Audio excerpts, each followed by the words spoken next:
The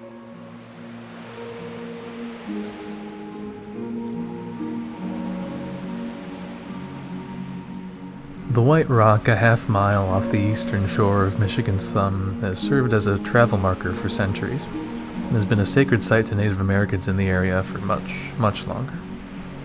In a treaty from 1807, it served as the northernmost point white settlers could occupy in the vast wilderness of the Lower Peninsula at the time.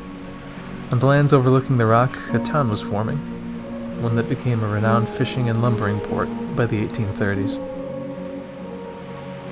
The story began to circulate in this area sometime around 1860.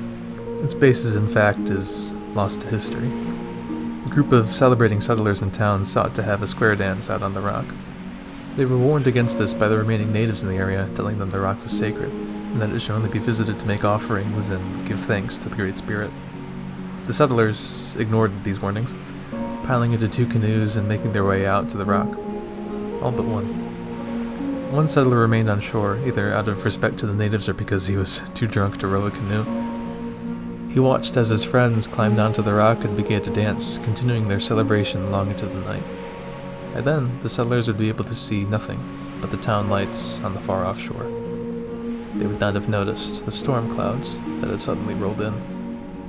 By either a freak force of nature or some vengeful spirit, a bolt of lightning struck the rock, killing all the settlers upon it. The only one who remained was the one man who stayed on the shore, who would revere the sacred white rock for the rest of his days.